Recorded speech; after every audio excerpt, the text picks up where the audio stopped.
Ang buhay ay puno ng sorpresa, kaya naman kailangan nating sumabay at i-enjoy kung anong meron tayo.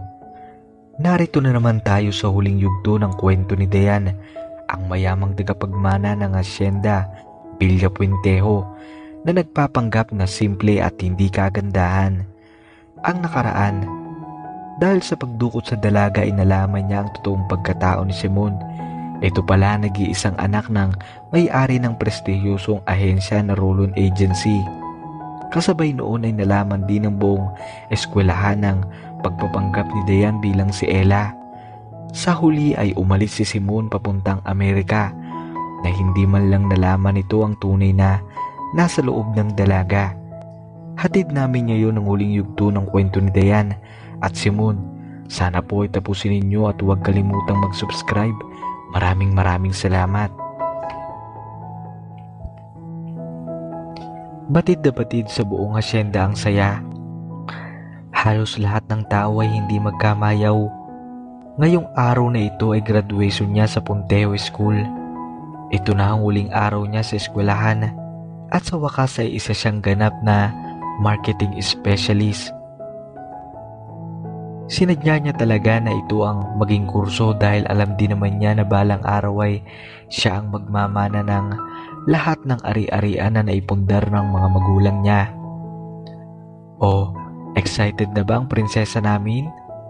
Hindi maitagong ngiti sa labi ng senyora at senyora habang pinagmamasdan ng dalaga sa suot nitong toga para sa graduation. Parang kailan lang, baby ka pa. Ngayon talagang dalaga ka na at kaya mo nang tumayo sa sarili mong paa. We are so proud of you, Dayan. Halos malaglagan luha ng dalaga habang niyayakap ng mga magulang. Napakaswerte niya kasi dahil kahit laging busy ang mga ito ay siya talaga ang prioridad ng dalawang don at donya. Nang makarating sa eskwelahan ay agad siyang tinawag ni Rain. Gagraduate na din ito at dahil parehong nasa ibang bansa ang magulang ay nagdesisyon itong sumunod sa mga ito. Hindi ba darating si Simon ngayon? Espesyal na araw mo ito ah. Lalo pa at hinakot mo na ang lahat ng awards Dayan Villapuentejo. Napalabi na lang siyang tinugon ang kaibigan. Hindi ko alam pero hindi siguro. I'm sure busy yun sa Amerika. Ang totoo ay hindi na sila ulit nagkakausap ng binata simula ng pagtatagpo nila sa music room. Kasi nga ay lumipad na ito papuntang Amerika ng gabing yun. Pero pakiramdam niya ay alam ng mga magulang na namimiss niya ang binata. Kahit hindi niya ay pinagtatapat sa mga ito. Kaya paminsan-minsan ay binibigyan nila ang dalaga ng update tungkol kay Simon kahit hindi niya tinatanong. Ayaw mang aminin na Dayan pero talagang miss na niya si Simon at halos araw-araw ay ipinagdadasal niyang umuwi ito kahit man lang sa graduation niya. Sigurado siyang mahal niya na ang binata at ipinangako niya sa sarili na sa susunod nilang pagkikita ay aaminin niya na dito ang nararamdaman. Siguradong susupresahin ka nun, Dayan. Hirit pa ni Rain. Hindi pa rin ito alam at ang buong school ang totoong pagkatao ni Simon. Hindi na niya sinagot ang kaibigan para tumigil na ito. Pero lihim niyang sinambit na sana ay tama nga ang hinala nito. Maya-maya pa ay nagsimula na ang graduation. At tulad niya ng inaasahan ay halos nakuha ni Dayan ang mga awards. Kitang-kita niya sa mukha ng mga magulang na proud ang mga ito sa kanya. Lihim naman ang dalagang nagpapalinga-linga at umaasang sana ay dumating si Simon kahit na late na. Pero natapos ang seremonya na hindi niya talaga ito nakita. Lungkot na lungkot ang puso niya pero hindi niya ito ipinahahalata sa mga kumakaway sa kanya.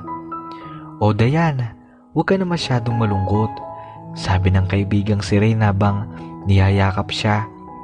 Marami pang iba dyan. At ikaw yata si Dayan Villapuentejo na pangarap ng maraming lalaki dito. Totoo din naman niyang marami naliligaw sa dalaga. At minsan niya ay grabe pa ang mga ito kung magpahiwatig ng nararamdaman. Pero bakit ganoon? Wala siyang interes sa mga taong ito. Alam naman niya na hindi niya ipinangako kay Simon ang puso niya. Pero parang sa kanya, si Simon lang ang gusto niya. Hindi ko naman talaga inaasahang dumating yon.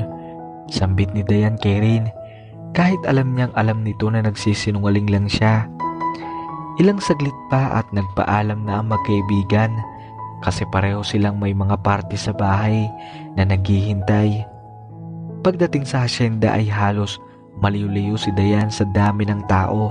Paano ba naman ay inimbitahan ng senyor lahat ng trabahador para sa espesyal na araw na yun ng anak?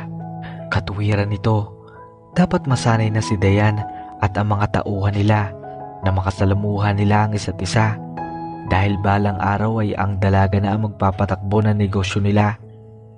Takip silim na nagpaalam ang dalaga sa mga bisita. Andun ang mga magulang ni Simon na para bang laging may nakakatawang pinag-uusapan kasama ang mga magulang niya. Nahuhuli kasi niya mga ito nagbubulungan kasunod ng palihim na tawa kapag asa paligid lang siya.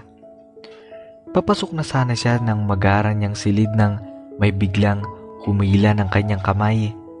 Bigla siyang kinalabutan. Marahas kasi ang hawak nito na parang katulad ng paghawak ng mga lalaking kumuha sa kanya sa tent noon. Biglang natakot ang dalaga. May nagtatangka na naman ba sa buhay niya? Inutusan siya ng lalaki na sumakay sa nakaparadang sasakyan. Hindi naman siya sinaktan nito at marahan na rin ang kapit ito sa bisig ng dalaga. Nilagyan nito ng piring ang mata niya na lalong nagpakaba sa dalaga. Dahil sa takot ay sumunod na lang ang dalaga. Pinaharurot nito ang sasakyan at kahit anong tanong niya ay hindi ito nagsasalita. Hindi niya tuloy sigurado kung masamang tao ba talaga ito dahil mukha namang maamo ang mukha nito. Pagkatapos ng siguro mga kalahating oras na takbo ng sasakyan ay pumasok ang sasakyan sa isang makipot na daan. Dahil sa pangulit niya sa driver ng sasakyan, sinabi nitong pwede ninyang tanggalin ng suot na piring sa mata. Nang tumambad sa kanya ang lugar, sigurado ang dalaga na ito ang campsite na pinuntahan nila noon ng mga kaklase niya. Hindi nga lang ito katulad ng dati na may mga upuan, kundi ay madilim ito at parang sinadyang may nakaharang sa daanan nito. Magsasalita pa sana siya nang may biglang humawak sa kamay niya, sa mga palad niya. Parang umiikot ang buong mundo ni Dayan. Hindi siya pwedeng magkamali. Ang papangong suot ng taong nakahawak sa kanya, ang malambot nitong kamay at ang kuryenteng dulot ng boses nito sa kanya. Hindi siya pwedeng magkamali. Ito ang lalaking mahal niya. Simon? Ikaw nga, Simon. Hindi na niya napigilan ang sarili na yumakap dito. O kay tagal niyang pinangarap na yakapin ang lalaki at ito na nga at nasa harapan niya na. Kahit natatawa ay kitang-kita sa mata ng lalaki ang buong pusong pagmamahal at pagkasabik sa dalaga. Ibig bang sabihin ang yakap na yan ay namimiss mo ako at hindi ka nagalit sa akin, Dayan? Parang bata naghihintay ng sagot ang gwapong binata. Napatigil ang dalaga at kasabay ay ngumiti ito sa binata. Matagal niya nang hinihintay ang oras na ito. Ngayon pa ba siya magpapakipot? Oo, Simon, miss na miss kita at mahal na mahal kita. Sana ay nakapaghintay ka ng kahit ilang minuto sa music room para sana ay nasabi ko sa iyo ang nararamdaman ko. Wow, hinay-hinay mahal kong Dayan at huwag ka mag-alala, alam ko namang mahal mo ako. Napalabi na lang siya sa binata na agad din siyang niyakap ng mahigpit. Pagkatapos noon ay may hinitong hinawakan ng kamay niya. At katulad ng dati ay matinding kuryente ang dulot nito sa kanya. Ganito ba lagi ang mararamdaman ko kapag hinahawakan niya ako? Bulong ni Dayan sa sarili. Sabay palihim ng umiti. Ilang minuto pa ay tila narating nila ang lugar na gustong pagdalhan sa kanya ni Simon.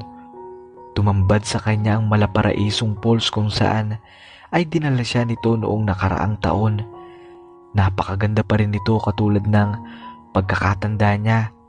Pero may isang bagay na nagbago.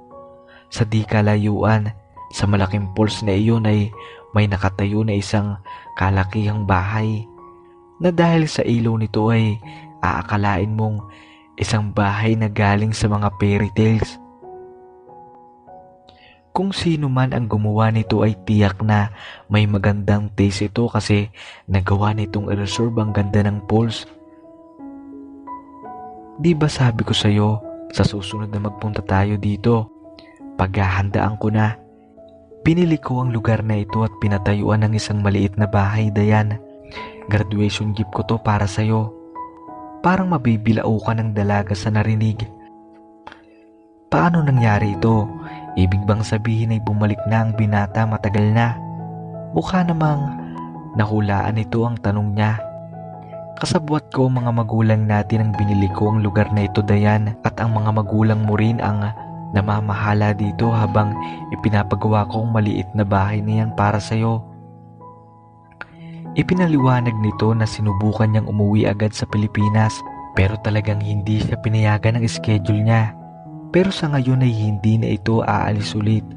Sobra-sobra ng tuwa ang nararamdaman niya. Hindi na siya makapagsalita. Niyakap na lang niya at hinalikan ng binata. Boyfriend pala. Aha, kapag ganyan kahigpit lagi ang yakap mo, Dayan, baka bilhin ko na rin ang campsite na yan. Biro pa ni Simon na tinugon ni Dayan ng mas lalong mahigpit na yakap. Doon sa maganda at mapayapang paraiso na yun sinimulan ni Dayan at Simon ang napakagandang kabanata ng buhay nila. Nakangiti na lang na napatitig si Dayan. Sa ngayon ay boyfriend na. Naisip niya na may magandang kinalabasan din naman pala ang pagpapanggap niya bilang si Ella. Maya-maya pa ay nakita niya ang mga magulang niya at si Simon na may mga dalang pagkain kasama ang ilang tauhan nila. Halina't ipagpatuloy niyo muna ang pagkain, Dayan, Simon. Napatingin na lang siya sa mga ito.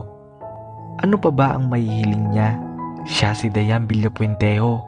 Hindi lang ang nag-iisang tagapagmana ng malaking hasyenda at kumpanya, pero mas mahalaga sa kanya ang pagmamahal ng magulang at ngayon ng lalaking iniibig niya. Napatingin na lang siya sa langit, sabay bigkas na maikling pasasalamat sa Diyos. Ngayon ay handa na siyang harapin ang bagong kabanata sa buhay niya. Dito na po magtatapos ang nakaka-excite na unang yugto sa buhay ni Dayan. Pero may season 2 po ito, kaya sana ay samahan niyo ulit kami sa pag-uumpisa nito. At sa lahat ng walang humpay na tumatangkilik sa channel na ito, maraming salamat po. Peace out.